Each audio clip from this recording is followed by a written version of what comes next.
ready to get started? All right. It's that after lunch, chill, everyone's taking it easy. My name is Jillian Corkin. I lead the community advocacy team at DBT Labs. I will be your host for today's session, Data Teams versus the Recession. Here with us is Chetan Sharma, the CEO of Eppo, who's going to share with us clear steps for calculating ROI by comparing traditional data team actions that don't have clear revenue return, things like dashboards, ad hoc data polls, sound familiar? Against things like data-supported product development testing, operations execution, and go-to-market planning. So a little bit of insider info for you all, and the first time Shay's gonna hear this. As the person, me, who's been directly responsible for selecting the Coalesce community agenda for the past 2 years, I can tell you that it is incredibly rare that I will select an executive, and especially not one from the data space. However, prior to Eppo, Shay was the 4th data scientist at Airbnb, and I don't know about anyone else here, but I read almost all of Airbnb's data content on Medium. Actually, I know you know, because I shared it all the time. And often I would use it to influence decisions that my team was making at that time. And the topic of proving our value as analytics professionals is really never becoming more important. So when I saw the topic, it was just so incredibly relevant. I'm really excited for Shay to share his knowledge with the community. Really quickly, before I bring him up here, just a few reminders about participating. All of the conversation is taking place in the DBT Slack in the channel Coalesce Data Teams v. Recession. We encourage everyone to ask questions, make comments, react at any point in the channel, and Shay will hop in there after to answer everyone's questions. So without further ado, let's put your hands in the air for Shay.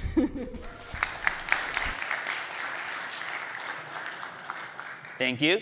Thanks for the hype right before coming up. All right, thanks y'all for being here. Appreciate it. So I'm here to talk about data teams versus the recession. I think I saw a lot of talks lined up for today that are talking about this idea of ROI. It's a sign of the times. I wanted to hit this thing a little bit more on the nose of saying, this conversation just got a lot more serious. A little bit of background about me. I'm the CEO of Eppo. We're a next-gen A/B experimentation platform. But for the purposes of this talk, I was also a practitioner for a lot of years, for about a decade. I was the 4th data scientist at Airbnb, saw most of that growth journey play out. And then Airbnb at that time, 2012, that was core recession times. So it was kind of very different environment than the Airbnb we know. And then most recently, I was at Webflow, where even though it wasn't a recession at that point, although it became one, as I'll get to, very cost-conscious org. Very much saying, we're only going to bring in new headcount, new tools when it pans out financially. So this talk is going to be a lot around, how do you navigate these troubled times? What sort of work should you do to put yourself in a position to get further investment, to get career advancement, et cetera? So I'll touch on this briefly.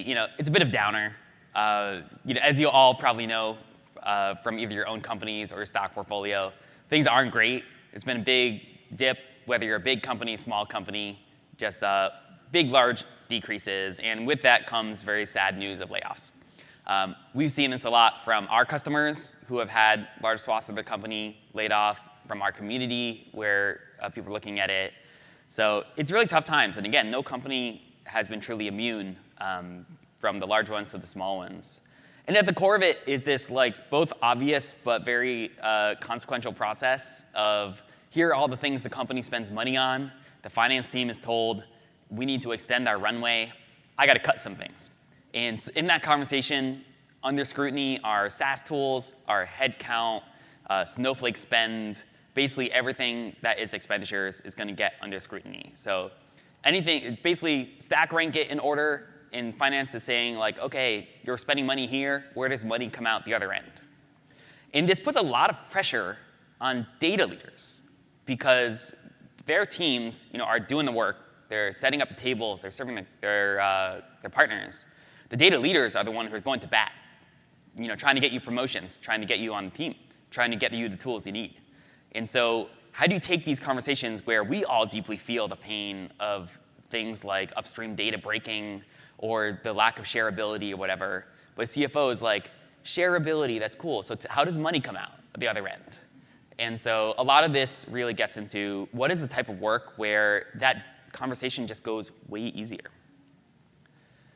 To put it a little bit more plainly, when you look at the rest of the org, the EPD team, the engineering, product design, like the story's a little bit more straightforward. You build things to sell. You build the product that you're going to sell. When you talk about the marketing and sales org, it's also fairly straightforward. Like, spend money to make money. We're going to put this in front of people. We're going to get people to buy it. It's going to lead to dollars. The data story is a lot more nebulous. It's like we're going to improve decision making in different places. We're going to provide decision support, data support. And that's going to lead these other stakeholders to be better at their jobs. So it's this weird transitive dance that gets a little hard to do. And with that, all of the tools come under scrutiny.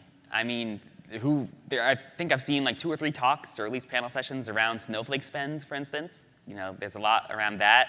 All these other tools that help you stand up all your functions. Where's the ROI come out of that? So here's what my personal recommendation is from my years of being a practitioner to use those tools in ways that it all pans out. And there are 3 core ideas that I'm going to be talking about today. The first one is a brief note on business reporting. I think this is one of the easier sells. Companies need to know their data. But then it gets into this idea of how do you avoid the trap of doing a lot of work on things that are very squishy, that don't have that great money equation, and how do you work on things that do? So to start with, a brief note on core reporting, because in downturns, it gets even more important. So the question I would ask in this community, where were you when COVID broke out? Because that's just the clearest example. We went from one way of acting to another way of acting within the space of a couple months. It was very, very quick. I remember exactly where I was. I was at Webflow. It was February 2020. I was maybe a month or 2 in. So still learning the business, about to get started on a lot of top-of-funnel growth and stuff like that. It basically became all hands on deck. The entire data team dropped what they were doing and turned into financial reporting team. It was, we are going to understand every single dynamic of our MRR trends. We're going to model it in a very precise day-to-day way, and we're going to see where do we stand. Do we need to course correct? That concretely meant taking our MRR data from Stripe and taking its kind of a loose month-by-month granularity and turning it into full daily snapshots of saying every single day how much new MRR did we get and how much did we lose, and for all of those wins and losses, what types of customers and what types of products kind of made it up. And with that, we saw some pretty good trends. So we saw, on one end, OK, some really low-price SKUs were churning rapidly. Like, this whole price tier is probably not going to exist very soon. Like, it was a bunch of people who, in lean times, signed up for a small amount of money, but they're just cleared no ROI for them. But the good news was the top of funnel was growing really, really rapidly. And it was because Webflow, it's, for anyone who doesn't know, it's a website builder. It's used by designers to service a lot of their customers. There's a lot of people who are going to use Webflow for their new career, for the new way of making money. And so we saw a huge amount of top of funnel growth. And so that was really nice. It gave the whole executive team this leeway to say, OK, we can relax. We can invest a lot more, maybe play some offense in different times. But the thing about core reporting, again, it's the easiest sell. Businesses have to know this in a downturn. Nothing like an introduction of chaos to make you really want to understand where you stand. But it's both the problem and it's both the blessing and the curse, I'd say, is that we have some pretty great tools now. Modern data stack and everything. You can stand up really good reporting with a skeleton team. We were a 3-person team at Webflow, and we were able to do all of this reporting work and give a lot of intelligence. So sign up these tools, get the data in, model it in dbt, get a BI layer, serve it out. The trend we can all see is that this is going to get easier and easier with lower headcount. So the good news is business reporting is very easy to justify. Of all things, the CFO is going to sympathize with it. The bad news is that if you got a 25, 30-person data team, it's how much headcount are you going to justify on the basis of reporting? Which gets us into what I think is kind of the meatier part of this talk, which is what is the type of data work that feels good in the moment, but doesn't really give you a great story to the CFO later, versus what is the type of data work that the dollar story is so easy. So first, a brief note on what I call low consequence decisions. So a big thing to understand is, I think it's somewhat obvious that analytics teams, we are there to improve decision making. And along the lines, we get all sorts of asks from people saying, like, OK, you're here to help improve decisions. Here's a bunch of decisions I'm making day to day where I get to kind of be more data-driven by having the answers to them. And what this actually concretely means is a whole bunch of kind of small stakes asks, like how many people are coming in from this one entry point? How many people do this and this and this, and then convert? Like how many people are on a medium viewport? How many people are on tablets or whatever? And what it's concretely trying to do is you have some PM who's trying to build the best product they can. And along the way, they have to make a bunch of small tactical decisions. And honestly, there's just a fear that like one of those small tactical decisions might matter, and they will be exposed for having made the wrong one. It's sort of like a kind of covering your traces as you do this. And so a lot of this gets pushed on the data team. I'm guessing many people in this audience have had that laundry list, like a PM gives you 20 questions, all like, it's like, oh, these are all so easy, right? And then your whole week's gone as you try to do it all. The output of it is you get a really happy partner who's like, wow, I got this great data partner who's like always helping me out. But I think one of the insidious downsides of this is that it rarely changes any decisions. Because when you look at the actual rates of these numbers, it's like how many people come in through mobile and then do a booking. It's like 12% or something. That's neither so small that you can ignore it, nor is it so large that you're going to actively have your decisions driven by it. And in my experience, that's like the vast majority of data asks. It's like, OK, this thing is material but not big. And so you will have to design and build for it, but it is also not going to drive your overall strategy. So over time, I started just not doing many of these tasks, like just kind of letting go of a lot of the people-pleasing, and just decisions really didn't change. Like, not much changed. So this is one of those things where in the boom times, it's perhaps fine, forgivable. In the lean times, I would really look into how you can self-serve these, or maybe just explore not doing these tasks and just seeing what happens. In contrast, there's a bunch of decisions which are high consequence, which are very much forked on data and will drive revenue. And for this, I want to give a few case studies from my time at Webflow and Airbnb. These case studies basically can be grouped into 3 pillars. I think each of these 3 are really strong candidates for data investments. OK, you just got Snowflake, dbt, Hex, whatever else, and this is going to let you take on certain projects. I would encourage you to do these projects. So the first one is marketing optimization. Second is product experiments, and then cost center reductions. I'll talk about each of these in turn. First of all, the marketing department. Good friends of ours, because there's always money to be saved and money to be made in the marketing department. Here are some of the characteristics of marketing at most orgs. They spend large sums of money. If you haven't learned already how much marketing spend your company is doing, I encourage you to find that out. It's very much a large sum money if you're a growth company.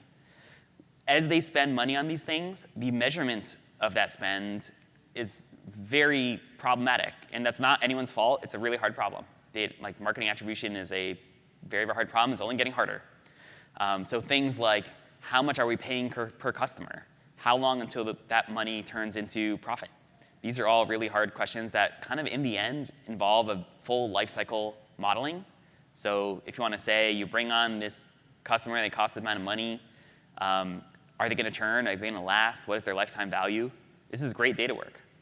It's stuff that's going to kind of really lead to some changed decisions. So I always say, just like in Arrested Development, there's always money in the banana stands. There's always money in the marketing department. So here's an example. When I joined Webflow, again, was supporting the marketing department, did the same sort of logic. So again, Webflow, it's a website builder. It's sort of like Photoshop for website building, like full of power, lets you build like really high quality websites. Our Eppo website is in Webflow, many others are. We had this affiliates program. The way it works is there are some kind of corporate entities who are reliably sending a lot of leads to Webflow. And we set up this sort of cost sharing agreement where for every customer they send to Webflow, they get about half the proceeds. It's a good idea. It's a very community-driven tool, sort of similar with dbt. The problem was that the way we were paying out was with this third-party tool, and the way the third-party tool was set up was double or triple paying out for every customer. So what we agreed to pay was actually much less than what we were actually paying. And so a little bit of work looking at our financial data and connecting it to an attribution model revealed that it was around 500K savings. So 1 week of work on data just to poke around in that channel and that spend revealed that there was a kind of gross mismatch. Just like any other data pipeline, it just had some wonkiness, just had to be worked out. So it's very satisfying to spend 1 week and pay off your salary many times over. Another example that's a little bit deeper, and this is one I think is a little bit more generalizable. So when I ran the Webflow, they had all these marketing campaigns set up through Google Ads. We were doing lots of YouTube ads in particular. And we had all these channels where, similar deal to most people, you send your kind of clickstream data to the ad platform. They give you some numbers on payback, and they were operating that way. The flaw with that world, and I think most DBT people are probably familiar with it, is that it's one thing to get people signed up or initially paying. How long do they stay on the platform? Do they churn? And once you kind of model that stuff out in your DBT models, and you kind of put that against your campaigns with a proper attribution model, there are pretty wide discrepancies. So we clearly saw there were some campaigns that all looked the same in terms of performance, but some were way better at bringing in users who retained. And part of the problem here is that Webflow, it's a unique tool. It's sort of cheap, and so people will actually sign up before they have gotten any value. And so as a result, it sort of artificially inflates certain campaigns versus others. So this was on the order of $1 million, probably at this point, 3-4 million, return. That is a very easy thing to talk to a CFO about and say, hey, we put a data scientist on this marketing problem, this attribution problem. Without their work, we would have operated with these campaigns, and there's a large delta there.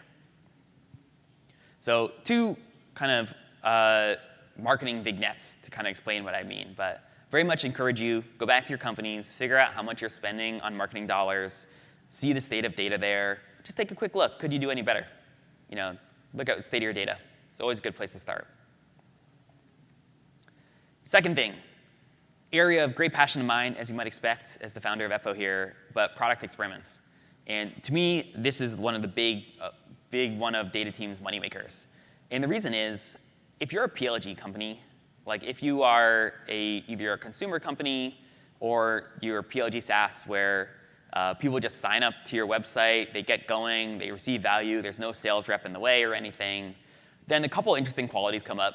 One is that just budgetarily, you're probably going to spend a lot on engineering, product, and design. And so efficiency of those teams is going to matter significantly. The second thing is that you can just change your products and immediately inflect growth in revenue. Just by putting something new in front of customers and seeing how they respond. And the great news about this, about product experiments, is that back in the day when I was at Airbnb, we had to run experimentation off this very bespoke open source frameworks like Hadoop and Hive and all that. It was a huge mess, very complicated.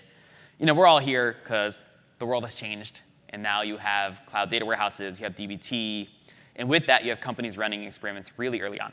So Webflow was a Series A company at the time, set up that practice, and we were running a good clip of experiments. And to make the ROI story a little bit more clear, here's a basic fact around product launches that is just kind of incontrovertible. It's true everywhere. You're launching all these product changes. You think they're all great. You've done all this research. But when you actually measure them within the experiment, only a third or less are actually moving metrics in a positive direction. And another third is actually decreasing them. And this has been corroborated everywhere. There have been papers from Airbnb, Netflix, LinkedIn, Microsoft, Yahoo, Google. Take your pick. Just ask any company that you've spoken to who has run product experiments before, and you'll end up with a rate like this. And so this presents this awesome opportunity where all that data stack you're putting together, all these metrics, all these ways of evaluating the business that you've already put together for core reporting, you can suddenly drive right into this decision fork. Every single time someone puts out a product, you can say, OK, did this move the metrics in a good direction or a bad direction? And that's a great place to say to a CFO, in the absence of the data team being involved, this product would have gone out, and it was actually bad. Or this team would have not gotten resources, and they were actually killing it. So let me give you a few examples of this to kind of talk about it. I love this example. I've talked about it a few times in other places. So my formative experience is at Airbnb. I was there for about 5 years, 2012 to 2017. Over those 5 years, the most successful experiments we ever ran over 5 years was this one experiment where an engineer made it that clicking on an Airbnb listing opens it in a new tab. 5 years, most impactful experiment. The reason we didn't do it is because the design team thought it was sort of ugly. The product team thought it wasn't worth talking about. Didn't really get much credit. An engineer just went and saw that, hey, a bunch of other websites do it. Why don't we try it out? Now we got this experimentation info. We can just try it out. And lo and behold, it was a huge boon. And I think many people respond to this and say, yeah, that's how I search Airbnb. I open it all in new tabs, and it works pretty well. And there's a lot of people who don't. And it turns out there's a lot of impact there. This is the sort of thing where, if there wasn't an experiment being run, data being analyzed, would never happened. Here's another example that's pretty fun. When I joined an Airbnb in 2012, we were just launching this product called Neighborhood Guides. The idea was you want to search in this new city and figure out where you want to stay. Suppose it's San Francisco. Airbnb would provide you this neighborhood guide that says, oh, you should stay in the Mission. And then it's 5 pages of stuff you can do in the Mission. It would be oh, go to Tartine Bakery, get some a breakfast bun, go to Dolores Park, hang out in the grass, go check out this music venue. It was very well done. Airbnb cares a lot about high quality content and photography and stuff like that.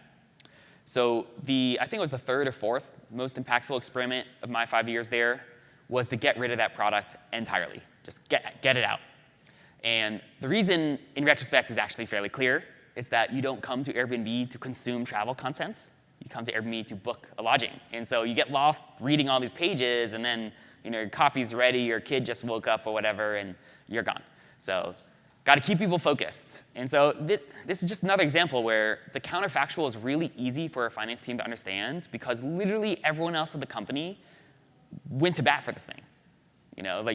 Did press releases, went up on stage and everything. It was so deeply believed, but it would have been invisible in the absence of an experiment. And here's one other case study I want to bring out. This is actually kind of a sequence of case studies.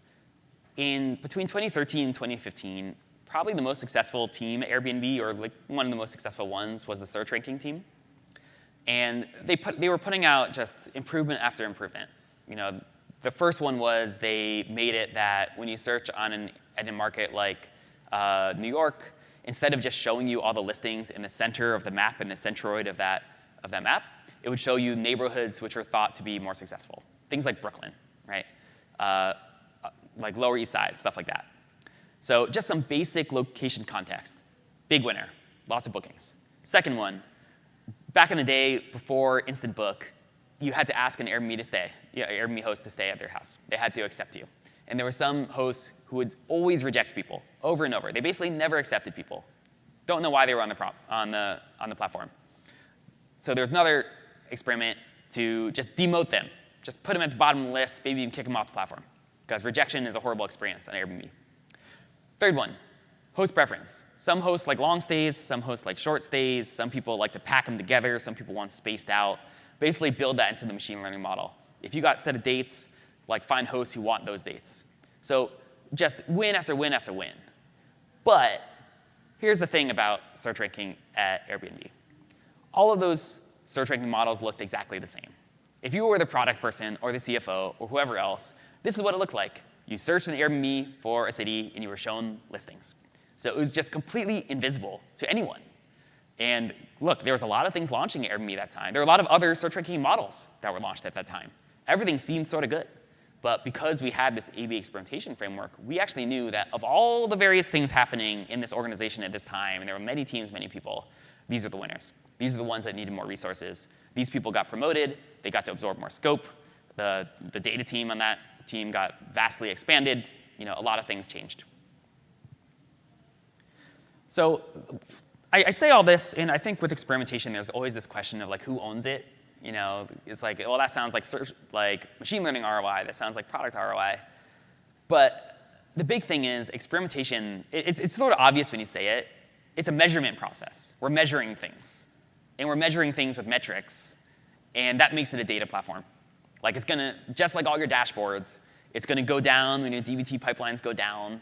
It's going to look bad when your incoming data looks bad.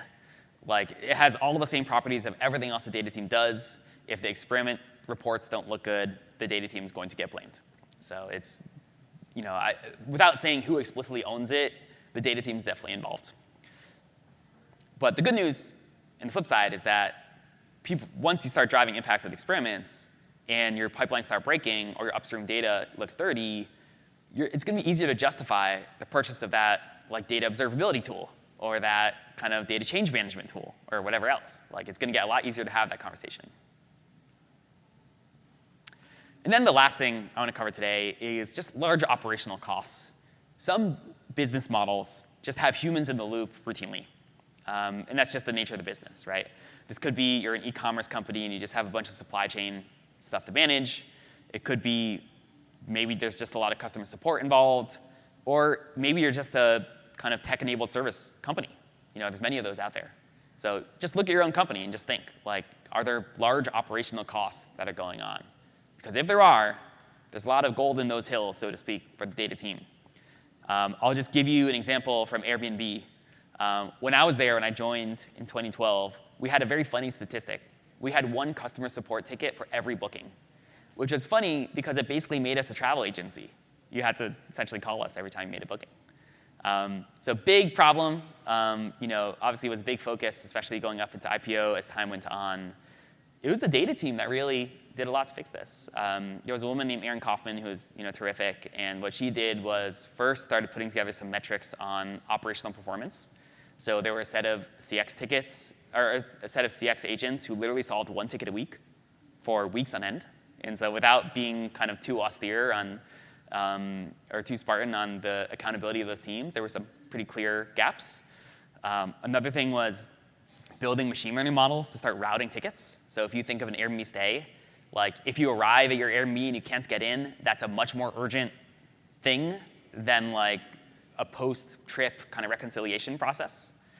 And then there was another thing where, especially at that time, there were people who had developed a learned behavior to just always contact us, without not even try the app, just kind of get on the phone right away and contact us. So there was a lot of kind of a combination of education and friction that had to be applied there. So take a look at your business. You probably have something that could be helped by matching, by just operations efficiency, accountability. It's a great thing, again, for measurement. So with that, just one last note. Again, CFOs would not want to be one of them right now. Just looking down at that ledger and being like, man, is it headcount? Is it tools? What am I going to do here? Just make their job a little easier. Just say, all this data stuff, this is what it adds up to. Here are forks on the road, counterfactuals that strongly would have happened another way without data investments. So with that, I'll pause for any questions. Thanks you all for attending this talk.